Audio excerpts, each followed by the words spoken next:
अस्सलाम वालेकुम जी dear students. आज का हमारा टॉपिक चैप्टर नंबर 18 से 18.10 operational amplifier as a comparator है। Operational amplifier as a inverting और एज अ नॉन इन्वर्टिंग हम ऑलरेडी सीख चुके हैं। अब इसे एज अ कंपैरेटर यूज़ करना है। नाम से ही जाहिर है कि ये कंपैरिजन करेगा। डेफिनेशन जब हम इस सर्किट की करते हैं हम कहते हैं circuit which can be use to compare the voltages is called comparator. इंतहाई सिंपल, इंतहाई आसान टॉपिक है ये कि हमने ऑपरेशनल एम्पलीफायर को एज ए वोल्टेज कंपेयर के तौर पे यूज़ करना है। याद रखना स्टूडेंट्स आपने कि जब भी ऑपरेशनल एम्पलीफायर हम यूज़ करते हैं तो इसकी दो इनपुट्स होती हैं, एक इन्वर्टिंग और एक नॉन इन्वर्टिंग वाली। और मोस्टली हमारे ऑपरेशनल एम्पलीफायर पॉजिटिव वीसीसी यानी पॉजिटिव 12 वोल्टेज और नेगेटिव वीसीसी यानी नेगेटिव 12 वोल्टेज के दरमियान ही ऑपरेट कर रहे होते हैं। इसकी जो आउटपुट है वो ज़्यादा से ज़्यादा पॉजिटिव 12 और कम से कम नेगेटिव 12 यानी पॉजिटिव वीसीसी और नेगेटिव वीसीसी तक मैक्सिमम हो सकती है या मिनिमम। अब जब ऑपरेशनल एम्पलीफायर को एज ए कंपैरेटर यूज़ करते हैं तो चूंकि हमने कहा दो इनपुट्स होती हैं, एक पॉजिटिव और एक नेगेटिव। इसको अगर हम दो पार्ट्स में कन्वर्ट कर दें तो आप देखेंगे नेगेटिव जो है हमारे पास terminal of the operational amplifier, इसको हमने एक अलग इनपुट से कनेक्ट किया हुआ है और पॉजिटिव वाले को अलग इनपुट के साथ कनेक्ट किया हुआ है। आपने याद रखना है पॉजिटिव साइड जो है ऑपरेशनल एम्पलीफायर की, इसको हमेशा हम एक फिक्स वोल्टेज देंगे जिसको हम कहेंगे रेफरेंस वोल्टेज। मैं फिर रिपीट कर रहा हूँ, positive side of operational amplifier को आप एक फिक्स वोल्टेज कनेक्ट करेंगे जिसको हम रेफरेंस वोल्टेज कहेंगे। On the other hand negative side को आप जो वोल्टेज प्रोवाइड करेंगे वो वेरिएबल होंगे। ये जो सर्किट आपको नजर आ रहा है ये वही है जो आपने पहले पढ़ा हुआ है पोटेंशियोमीटर या rheostat as a potential divider के तौर पे। यानी यहाँ से हम पोटेंशियल को वेरी कर सकते हैं, कम या ज़्यादा किया जा सकता है। और दो बातें आपने फिर से मैं रिपीट कर रहा हूँ, याद रखनी है कि पॉजिटिव को आपने जो रेफरेंस वोल्टेज दिए हैं वो फिक्स हैं और नेगेटिव साइड को आपने वेरिएबल पोटेंशियल से कनेक्ट किया है, यानी नेगेटिव साइड के वोल्टेज आप कम या ज़्यादा कर सकते हैं। अब ऑपरेशनल एम्पलीफायर कंपैरिजन कैसे करता है कि वो नेगेटिव साइड के जो वेरिएबल वोल्टेज आ रहे हैं उनको फिक्स यानी पॉजिटिव साइड पे लगे हुए फिक्स रेफरेंस वोल्टेज के साथ कंपेयर करता है। इसमें विन और लॉस सिचुएशन होती है कि अगर हमारे पास इन दोनों में से जो विन करता है आउटपुट पे उसके अकॉर्डिंग या तो पॉजिटिव वीसीसी जाएगा या नेगेटिव वीसीसी जाएगा। मिसाल के तौर पर अगर हमारे V यानी नेगेटिव साइड पे लगे हुए वोल्टेज ग्रेटर हो गए पॉजिटिव साइड पे लगे हुए वोल्टेज से यानी रेफरेंस वोल्टेज से, जिसके यहाँ मैंने पॉइंट नंबर 1 बना हुआ है, V नेगेटिव ग्रेटर है V पॉजिटिव से, मींस V जो है वो ग्रेटर हो गया रेफरेंस वोल्टेज, यानी वेरिएबल वोल्टेज ज़्यादा रेफरेंस वोल्टेज कम, यानी नेगेटिव साइड जीत गई। अगर नेगेटिव साइड विन कर जाएगी तो याद रखें आउटपुट पे चला जाएगा नेगेटिव VCC। बहुत सिंपल है, तो आउटपुट हो जाएगी हमारे पास नेगेटिव VCC के ऊपर। सिमिलरली अगर रेफरेंस वोल्टेज नेगेटिव वोल्टेज से जीत गए यानी V से ग्रेटर रहे VR ग्रेटर देन V, तो आउटपुट पे पॉजिटिव साइड विन चुके करी तो आउटपुट पे पॉजिटिव VCC मिलेगा आपको। ऑपरेशनल एम्पलीफायर सिर्फ यही करके देता है कि पॉजिटिव साइड विन कर रही है या नेगेटिव साइड।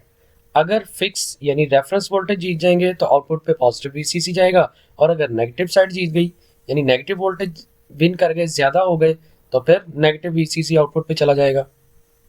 ये सिंपल सा एक सर्किट है ऑपरेशनल एम्पलीफायर का। Operational amplifier as a comparator हम नाइट स्विचेस में यूज़ करते हैं। हम देखते हैं अक्सर स्ट्रीट लाइट्स ऑटोमेटिक ऑन और ऑफ हो रही हैं, उनके अंदर basically operational amplifier as a comparator ही लगा हुआ होता है। ये कैसे काम करता है इंशाल्लाह नेक्स्ट टॉपिक में देखते हैं। डियर स्टूडेंट्स, टॉपिक 18.11 ये सीक्वल है previous topic operational amplifier as a comparator का। Operational amplifier as a comparator में हमने सीखा कि इसमें दो इनपुट वोल्टेज होंगे, एक पॉजिटिव को जो हम देंगे वो रेफरेंस वोल्टेज यानी फिक्स वोल्टेज होंगे और नेगेटिव को हम वेरिएबल वोल्टेज से कनेक्ट करेंगे। और comparator as a night switch काम करता है क्योंकि ये automatic switch on and off का रोल प्ले करता है, इसलिए इसको स्ट्रीट लाइट में एज ए नाइट स्विच के तौर पे यूज़ किया जाता है। और ये आपके पास एक बहुत इंपॉर्टेंट MCQ है। अब एज अ नाइट स्विच ये किस तरह वर्क करेगा उसके लिए हमें इसके सर्किट डायग्राम को अंडरस्टैंड करना पड़ेगा और इसके पॉजिटिव और नेगेटिव वोल्टेज फाइंड करने पड़ेंगे। तो आइए कैलकुलेट करते हैं पोटेंशियल एट नॉन इन्वर्टिंग यानी पॉजिटिव टर्मिनल का पोटेंशियल क्या होगा। सर्किट डायग्राम को जब देखते हैं तो इसमें एक इनपुट वोल्टेज हमने लगाई है पॉजिटिव VCC, ठीक है, एक पॉजिटिव VCC यानी एक एक्सटर्नल बैटरी हमने लगा दी। इससे हमने दो रूट्स ले लिए। सबसे पहले आउटर रूट को देखें तो इसके ऊपर एक फिक्स रजिस्टर R1 है और एक फिक्स रजिस्टर R2 लगा हुआ है, और इन दोनों का कोलैबोरेटेड जो आउटपुट है वो पॉजिटिव टर्मिनल यानी V पॉजिटिव पे चला गया, जिसको हम रेफरेंस वोल्टेज का नाम दे रहे हैं। अब इसकी जो मैथमेटिकल फॉर्म है ये किस तरह से कैलकुलेट करनी है स्टूडेंट, इसकी मुकम्मल डेरिवेशन आपके सिलेबस का पार्ट नहीं है, लिहाजा हम डायरेक्टली इसको याद करेंगे। लेकिन इसके लिए एक ट्रिक ज़रूर है कि आपने इसको तैयार कैसे करना है, याद कैसे रखना है। तो students, VR reference voltage equal to second resistance divided by उस रूट पे जितनी भी हैं उनको ऐड करना है। जैसे R2 divided by R1 plus R2 multiply by total input voltage जो कि VCC है। मैं फिर रिपीट कर रहा हूँ, इस ट्रिक को इस तरह से आपने याद रखना है कि रेफरेंस वोल्टेज इक्वल है सेकेंड रेजिस्टेंस यानी R2 divided by total resistance in that wire यानी R1 plus R2 multiply by VCC। Similarly potential at negative यानी इन्वर्टिंग टर्मिनल पे भी हम ऐसे ही कैलकुलेट करेंगे। यहाँ पे अगर आप देखें तो इस रूट में सबसे पहले LDR एक लाइट डिपेंडेंट रेजिस्टर लगाया गया। इसको मैं बाद में एक्सप्लेन कर देता हूँ आपको। LDR की रेजिस्टेंस होती है RL, और इसके बाद इसी वायर में R3 यानी थर्ड रेजिस्टेंस जो फिक्स रेजिस्टेंस है वो लगाई गई है, और इन दोनों से एक कनेक्शन कर दिया गया है नेगेटिव टर्मिनल को।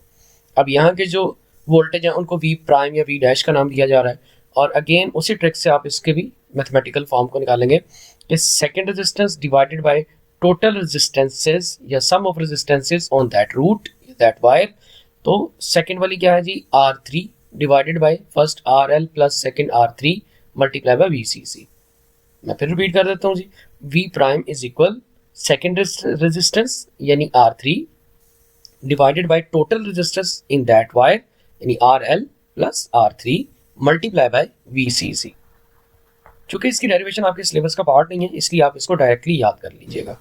कंपैरेटर के लिए जरूरी है कि उसमें पॉजिटिव साइड पे फिक्स वोल्टेज हो और नेगेटिव टर्मिनल पर वेरिएबल वोल्टेज। तो पॉजिटिव टर्मिनल पे यानी नॉन इन्वर्टिंग टर्मिनल पे तो चूंकि फिक्स रेजिस्टेंसेज हैं, लिहाजा वहां पे तो वोल्टेज फिक्स रहे यानी रेफरेंस वोल्टेज तो हमारे फिक्स हो गए। जबकि नेगेटिव यानी इन्वर्टिंग टर्मिनल पे इनको वेरिएबल करना था, लिहाजा इसके साथ लगा दिया LDR जिसकी रेजिस्टेंस RL से डिनोट की जा रही है। LDR क्या चीज़ है, ये बेसिकली लाइट डिपेंडेंट रेजिस्टर होता है, और लाइट डिपेंडेंट रेजिस्टर होने की वजह से ये इंटेंसिटी ऑफ लाइट के साथ साथ वेरी करता है। आपके लिए एडिशनल यहाँ मैंने लिख दिया है कि RL यानी लाइट डिपेंडेंट रेजिस्टर की रेजिस्टेंस इंटेंसिटी ऑफ लाइट के इनवर्स प्रोपोर्शन होती है। और अभी हमने यहाँ रिलेशन पढ़ा कि V प्राइम यानी नेगेटिव साइड को जो हम वोल्टेज देंगे, याद रखिएगा उसका और RL का भी इनवर्स रिलेशन है। RL इंटेंसिटी ऑफ लाइट के इनवर्स है, जबकि V प्राइम जो कि नेगेटिव टर्मिनल को दिया हुआ पोटेंशियल है वो RL के इनवर्स है। तो हम यूँ कह सकते हैं क्योंकि इनवर्स का इनवर्स है तो V प्राइम और इंटेंसिटी ऑफ लाइट ये दोनों एक दूसरे के डायरेक्ट प्रोपोर्शन हुए। V प्राइम और इंटेंसिटी ऑफ लाइट यानी जब इंटेंसिटी ऑफ लाइट ज़्यादा होगी तो V प्राइम की वैल्यू ज़्यादा, इसका मतलब है नेगेटिव टर्मिनल पे वोल्टेज हाई हो जाएंगे और नेगेटिव टर्मिनल विन कर जाएगा। और रात के वक्त चूंकि इंटेंसिटी ऑफ लाइट कम होगी तो V प्राइम की वैल्यू भी कम, लिहाजा नेगेटिव वोल्टेज क्या हो जाएंगे, कम हो जाएंगे और पॉजिटिव वोल्टेज विन कर जाएंगे। इस सर्किट में एक और बहुत इंपॉर्टेंट कंपोनेंट होता है रिले। यहाँ साइड पे इसकी एक डायग्राम आपको नजर आ रही है। रिले एक ऐसा कंपोनेंट है जो कि पॉजिटिव VCC पे ऑपरेट करता है और नेगेटिव CC पे ऑपरेट नहीं करता। मींस लाइट से पहले, लैंप से पहले एक रिले लगी हुई होती है। ये ऐसा कंपोनेंट है जो लाइट के ऑन एंड ऑफ को कंट्रोल करता है, लेकिन ये बजाते खुद ऑपरेट कब होता है, ये सिर्फ तभी ऑन स्टेट में आता है जब इसको पॉजिटिव VCC मिलते हैं। तो याद रखिएगा पॉजिटिव VCC ये ऑन होगा और नेगेटिव VCC मिलने पर ये ऑफ रहेगा, और अगर ये ऑफ रहेगा तो ऑटोमेटिकली लाइट भी ऑफ रहेगी। तो अब हम देखते हैं डे टाइम में ये स्विच सिस्टम कैसे काम करता है। डे टाइम में इंटेंसिटी ऑफ लाइट हाई होती है, LDR के ऊपर जब लाइट फॉल करती है तो RL स्मॉल हो जाता है, या डायरेक्टली अगर देखें तो इंटेंसिटी ऑफ लाइट हाई होने से V प्राइम हाई हो जाता है, जिसकी वजह से नेगेटिव टर्मिनल की वैल्यू ज़्यादा, नेगेटिव टर्मिनल पे पोटेंशियल की वैल्यू ज़्यादा, और आउटपुट पे हमें क्या मिलता है, नेगेटिव VCC। अब हमने पढ़ा था कि आउटपुट पे अगर नेगेटिव VCC आएगा और रिले सिस्टम को नेगेटिव VCC जाएगा तो रिले लैंप को ऑन नहीं करेगी। इस तरह से डे टाइम में स्विच ऑफ रहेगा और लैंप भी अल्टीमेटली ऑफ स्टेट में रहेगा। रात के वक्त सिनेरियो बिल्कुल चेंज हो जाएगा। रात के वक्त RL हाई हो जाएगी due to intensity of light कि वो लो हो गई है। इंटेंसिटी ऑफ लाइट लो होने से V प्राइम कम हो जाएगा, जिसकी वजह से नेगेटिव साइड पे मिलने वाला पोटेंशियल हो जाएगा कम और रेफरेंस वोल्टेज विन कर जाएगा। और रेफरेंस वोल्टेज विन करने से यानी पॉजिटिव साइड विन करेगी और पॉजिटिव साइड के विन करने से क्या होगा, पॉजिटिव VCC फॉरवर्ड होगा। जब पॉजिटिव VCC रिले को मिलेगा तो हमने पढ़ रखा है कि पॉजिटिव VCC मिलने पर रिले ऑन हो जाती है, एनर्जाइज हो जाती है। और रिले अगर एनर्जाइज हो गई, ऑन हो गई, तो ऑटोमेटिकली हमारी लाइट ऑन हो जाएगी। तो इस तरह से हमारा जो कंपैरेटर है वो नाइट स्विच के तौर पे काम करता है, वोल्टेजेस को कंपेयर करके। डे टाइम में नेगेटिव VCC होने से रिले ऑफ स्टेट में रहती है और लाइट भी ऑफ रहती है, और नाइट टाइम में इंटेंसिटी ऑफ लाइट कम होने से V नेगेटिव कम हो जाता है, जिससे V पॉजिटिव फॉरवर्ड जाता है, रिले ऑन होती है, जिससे लाइट ऑन हो जाती है। Comparator as a night switch किस तरह से काम करता है, इसका पूरा कंपैरिजन आप इस टेबल में देख सकते हैं, इसकी वर्किंग। अगर हम डे टाइम में देखें, टाइम यानी डे और नाइट, डे टाइम में देखें RL की वैल्यू लो हो जाती है, इनपुट वोल्टेज V प्राइम जो है वो विन कर जाता है, और अगर input voltage V prime win करेगा तो आउटपुट पे माइनस VCC जाएगा, जिसकी वजह से लाइट या लैंप ऑफ रहेगा। इसके कंट्रास्ट नाइट टाइम में RL की वैल्यू हाई, जिसकी वजह से VR रेफरेंस वोल्टेज विन कर जाएगा और पॉजिटिव VCC आउटपुट के तौर पे जाएगा, और जब पॉजिटिव VCC मिलता है आउटपुट पे तो लाइट ऑन हो जाती है। ये था जी आपका लॉन्ग क्वेश्चन, इसको अच्छे से तैयार कीजिएगा। अल्लाह हाफिज़।